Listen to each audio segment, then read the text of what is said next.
How's it going, guys? If you're new to the channel, my name is Jonah, and here is my at-home gaming setup that I have never shown on the channel before, actually. So I thought since I did my actual work setup a while ago, I wanted to give you guys a tour of my own personal setup at home because it's definitely where most of my money has gone into in terms of my gaming setup, and I'm pretty happy with it right now. So just to give you an idea, I probably have around $3,000 into it, maybe around $3,500, depending on, if you count what's been bought beforehand and what's been replaced. But overall, it's a pretty good setup, and I'm really happy with it. Definitely some things that have been changed up in the past couple of months, especially the gaming PC, which we'll get into in a second, but I'm pretty happy with where it's at right now. But I wanted to give you guys a rundown on what its current configuration is set up right now and what's probably going to change down the road. So let's get into it. So sorry about the video quality, by the way. I didn't have an SD card at home, so I'm actually using my iPhone. But to start with the actual PC specs, we have the Ryzen 7 7800X3D cooled by the NZXT Kraken 240 AIO with the LCD display. And the Ryzen 7 7800X3D is actually one of the really rare ones. It's from the Starfield bundle, and I actually have the GPU box kind of right up there. You can kind of see right there, but I was able to pick that up. For the RAM, we have the G.Skill 32 gigs DDR5 at 6000 megahertz CL30 RGB. It looks pretty solid. I've always loved G.Skill RAM, and that's kind of what I went with this build.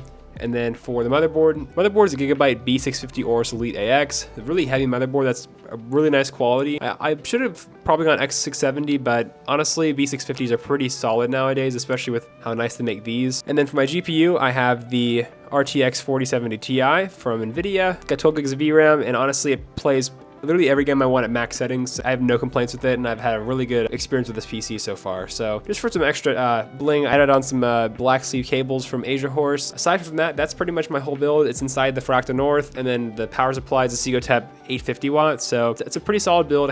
I wanted to go with like a minimal RGB approach, where there's still some that'll match the rest of my setup, but I just didn't want all those RGB fans because that does add up a lot of lighting on your setup, and it can honestly get kind of distracting whenever it's this close to your PC. So that's kind of where I made the decision to go with a little more or less RGB in my system. Total cost for this build was around like $1,800 to $2,000. I definitely got some deals, so I was able to get this a little cheaper than most, but if you're building this yourself nowadays, you're probably looking at around like $1,900 or so. Moving on to my keyboard, you can actually see kind of how dirty it is, but this is the GMMK Pro with Aqua King switches and a polycarbonate plate. And aside from that, it's a pretty solid keyboard. I'm looking to upgrade down the road to like a magnetic switch keyboard with, the cool new software. This one sounds pretty good, and for the price that I paid, it's not really worth it, but it's still pretty good. I spent a lot of money on this keyboard. Like the frame itself is all aluminum, and I think it's around $180, and you got to buy switches, keycaps. I added an extra plate in, so it's definitely a little more expensive than most. And then I matched that up with the glorious braided sleeve cable, which is really cool as well. And the glorious wood grain wrist rest, not a bad combo for it. And then for my mouse, I have the Logitech G Pro Superlight 2. You all watched my video recently on this one. I bought this for actually $50, so ridiculous find on the mouse market on Reddit. But yeah, it's been doing really good, and I'm really happy with it. I replaced the skates recently, and then I also tried out grips, but I took those off. And I mean, overall, I've been happy with this mouse, and the battery life's crazy. Check my review out on the channel if you haven't seen that already. And then lastly, for my mouse pad, I have the Fanatic Dash XXL. It's a pretty big desk mat. I've been using it for a couple of years now, and I think it's about time for a replacement because even with cleaning, it's kind of at its life's end. So that's kind of where I'm probably looking to upgrade next. In terms of my monitors, this is an Alienware 27-inch 1440p 280 Hz refresh rate monitor. I'll leave the exact model in the description, but this one's been probably one of my favorite add-ins to my setup so far. It's got like a white back to it, and I turned off the RGB in the back, but yeah, this thing is a monster. It's a great, I think I picked this one up used as well locally. I think I paid around like $280 or so for it, so not a bad price for this high refresh rate 1440p monitor. This one's just a really cheap old monitor that we've had forever. It's an Asus 24-inch 75 Hz display, 1080p, nothing crazy. If I can find it, if they still make it, I'll leave a link in the description as well, along with everything else that I'm listing today. I'll leave all the links in the description down below if you want to check them out yourself. And then aside from that, that's all my peripheral wise. And then behind me, I do have my Secret Lab Omega chair, which I've been using for around like 3.5 years now. So it's been a good chair overall. I got like the triple black finish, and yeah, it's been a solid chair.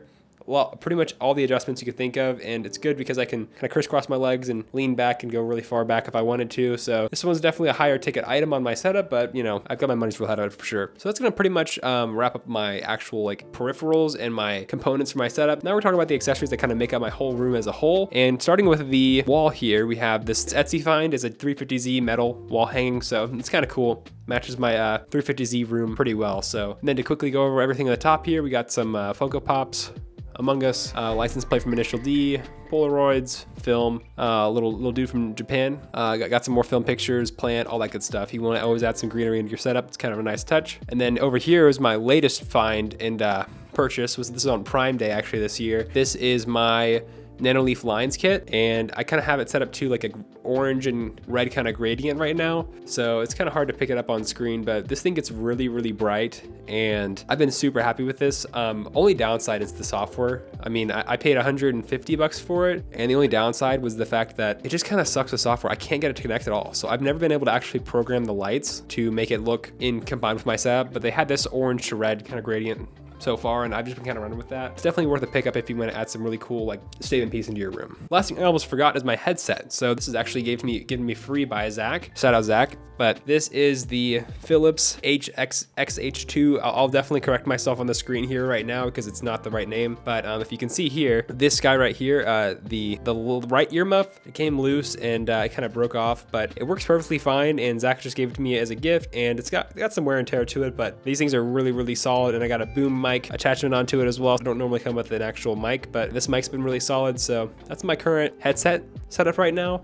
I used to have these right over here, which were Bear Dynamic MX150s, but you can kind of see with this one, the actual side piece here snapped off when I was adjusting the head. So that kind of went to the display piece now, and that's kind of where that sits. But that's pretty much gonna wrap up my whole setup video. It's a super small office, and it definitely gets the job done for gaming, streaming, whatever I need to do with it here. My plan in the future is to replace this $80 Amazon desk. I want to get, obviously, like the most popular option is the IKEA Alex drawers with the tabletop. That'd be really good. That'd fill up this room really nicely. And then I can actually have some storage and stuff like that, because if you can kind of see down here, cable management is pretty solid, I'd say. I've got these like J raceways down at the bottom here, so they all kind of like nestle in there, but it gets kind of bad over here. This is all my internet stuff, so it's kind of hidden away from this little thing right here, this little basket. But I'd like to get a drawer set up and some storage in this room so I can store controllers and stuff like that and spread these out a little more. But aside from that, kind of where my setup sits right now, I'll leave as much as I can in the description as possible. But if you are not finding something and you really want to link to it, just comment down below and I'll do my best to find something for you guys. But aside from that, that's gonna wrap up my setup tour, and I hope you guys enjoyed. Leave a like if you did, and I'll see you guys in the next one. Peace.